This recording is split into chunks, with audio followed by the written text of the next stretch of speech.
Good morning everyone, মনোরীত শুভর একটা নতুন ভিডিওতে আপনাদের সকলকে স্বাগত। আজ আমি যাচ্ছি তারাপীঠ। এখন ঘড়িতে বাজে সকাল 6:31। তো বাড়ি থেকে একটু সকাল সকালই বেরোলাম, কারণ বহরমপুরে আমাকে একটু দাঁড়াতে হবে। ওখানটায় আমার বউকে এবং বাচ্চাকে নেব গাড়িতে, তারপর ওখান থেকে রওনা দেবো তারাপীঠের উদ্দেশ্যে।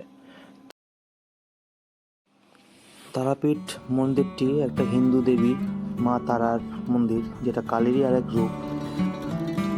হিন্দুদের এই তীর্থস্থলটি বীরভূম জেলার রামপুরহাট সাব ডিভিশনে অবস্থিত। তো চলুন আর কথা না বাড়িয়ে এবার যাওয়া যাক। সকাল ঠিক 9টার সময় ওদেরকে বহরমপুর থেকে নিয়ে তারপর আবার তারাপীঠের উদ্দেশ্যে রওনা দিলাম।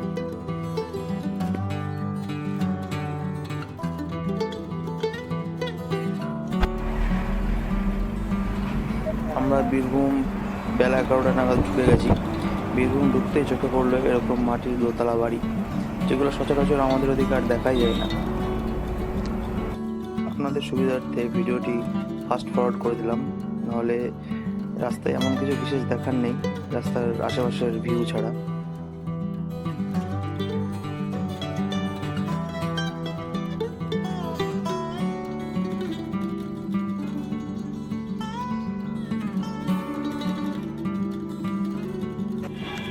তারাপীঠে পৌঁছেই প্রথমে হোটেল করলাম, গাড়িটা পার্কিং করলাম, করে দুপুরে লাঞ্চের জন্য বেরোলাম।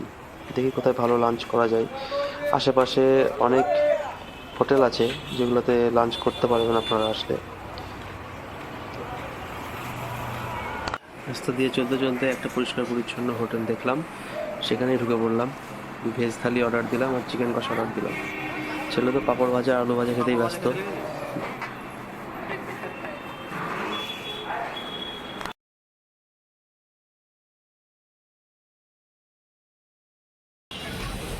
সন্ধ্যা হওয়ার সাথে সাথে বেরিয়ে পড়লাম হোটেল থেকে তারাপীঠে মায়ের মন্দির দেখার জন্য এবং বামাখ্যাপার যে সাধনা স্থল ছিল সেটা দেখার জন্য। একটি বাজারের উপর দিয়ে যেতে হবে। দেখো বাজারটা বেশ জমজমাট, এবং প্রচুর লোকের সমাগম, ভক্তদের সমাগম হয়েছে। যারা এখানে আসেন তাদের থাকা খাওয়ার সুব্যবস্থার জন্য এখানে প্রচুর হোটেল এবং লজ আছে। তারাপীঠ মন্দিরের মেন গেট দিয়ে আমরা ঢুকে পড়েছি। এখান থেকে আর কিছুটা দূর গেলেই সামনেই মন্দিরটি পড়বে। তো যাওয়ার পথে এখানে আশেপাশে অনেক ছোটোখাটো দোকান আপনারা দেখতে পাবেন। সারিবদ্ধভাবে সাজানো এই দোকানগুলিতে ঠাকুরের ছবি, পুজোর সামগ্রী এগুলি পাওয়া যায়।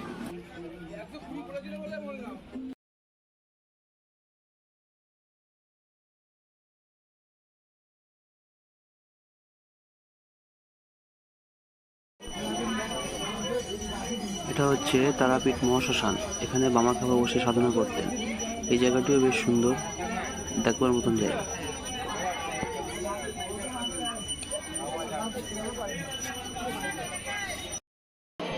মহাশ্মশান থেকে বেরিয়েই চলে আসলাম তারাপীঠ মন্দির চত্বরে। ঢুকেই দেখলাম প্রচুর ভক্তের সমাগম।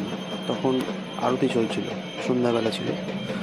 আর এই মন্দিরের আশেপাশে প্রচুর ছোট ছোট দেবদেবীর মন্দির রয়েছে, যেগুলিতে সবসময়তেই পুজো চলছে।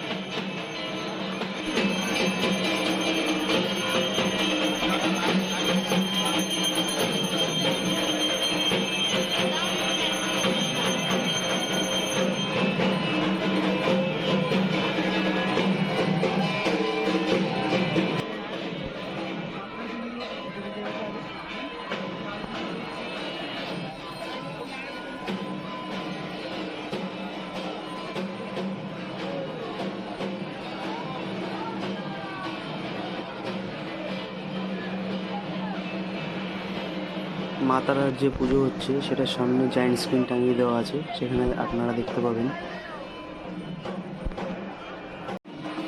মন্দির দর্শন হয়ে গেল, এবার আমরা হোটেলের দিকে ফিরে যাচ্ছি। মন্দিরটিতে আসলে সত্যি মন খুব ভালো হয়ে যায়। আর এই পাশে এখানে জুতো রাখতে পারবেন, অনেকে নিচে রাখতে বলবে, নিচে না রাখলেও পাশে ঘর আছে, ওখানে আপনারা জুতো রাখতে পারবেন। এটা তারাপীঠের মেন গেট, যেটা আমি প্রথমে ভিডিওতে দেখাতে ভুলে গেছিলাম, তাই বেরোনোর সময় দেখালাম। এই যে রাস্তা, আর ডান দিকে হচ্ছে আমাদের হোটেল। এই ব্রিজটা পার করে ওইদিকে আমাদের হোটেল। মন্দির দর্শনের পর ফিরে আসলাম হোটেলে। আমি এর আগেও যতবার এসেছি হোটেলেই ছিলাম। হোটেলটা বেশ ভালো, থাকা খাওয়ার সুব্যবস্থা আছে। কাল সকালেই বেরিয়ে যাব। তা আমার ভ্লগটা আপনাদের কেমন লাগলো জানাবেন। যদি ভালো লেগে থাকে তাহলে ভিডিওটি লাইক এবং চ্যানেলটি সাবস্ক্রাইব করবেন।